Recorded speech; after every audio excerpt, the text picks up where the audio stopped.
എന്ത് ഭ്രാന്ത സച്ചി കാണിച്ചത്? കാണണോ എന്റെ ഭ്രാന്ത് എന്താണെന്ന്? കാണണോന്ന് കാണിച്ചു തരാം.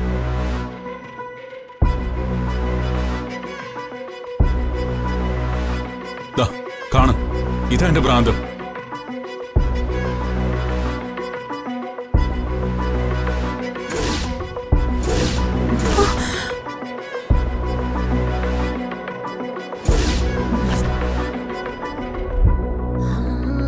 നോക്ക്, ഓരോന്നോരോന്നായി നോക്ക്.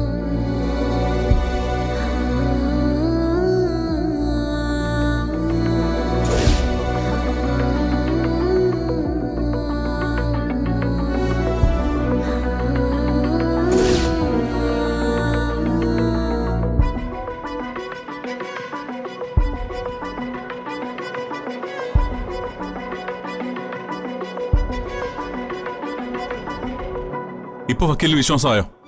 ഇനി പറ, ഇത് ഭ്രാന്താണോ? അതെന്റെ അർച്ചനയല്ലെന്ന് ഇനി വക്കീലിന് പറയാൻ പറ്റുമോ? ഇക്കണ്ട കാലം മുഴുവൻ ഞാൻ എന്റെ അർച്ചനയും മോളെ ഓർത്ത് തീ തിന്ന് നടന്നു.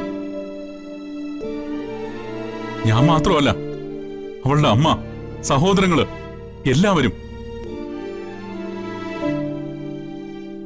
തിരിച്ചു വരാത്ത അവരെ ഓർത്ത് സങ്കടം സഹിക്ക വയ്യാതെ മരിച്ചെന്ന് കരുതി അമ്മ അവർക്ക് ബലിയിടാൻ വരെ പോയി.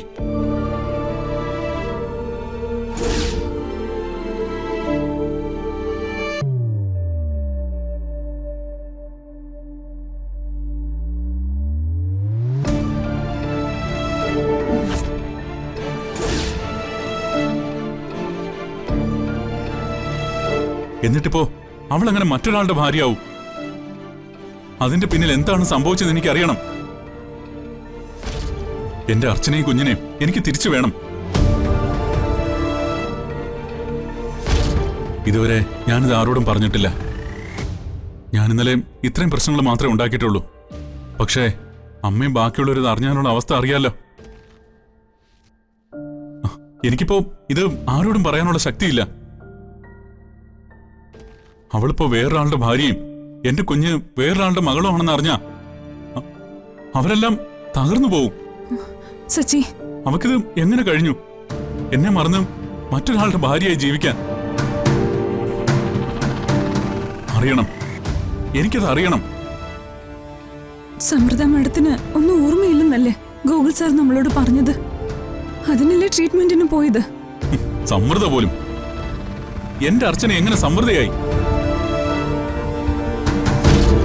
ഇപ്പൊ എനിക്കൊരു കാര്യം മനസ്സിലായി. അവക്ക് ഒന്നും ഓർമ്മയില്ല. ഓർമ്മയുടെ ഒരു കണികെങ്കിലും അവളിൽ ബാക്കിയുണ്ടായിരുന്നെങ്കിൽ അവള് വേറൊരാളുടെ ഭാര്യ ആകുമായിരുന്നില്ല.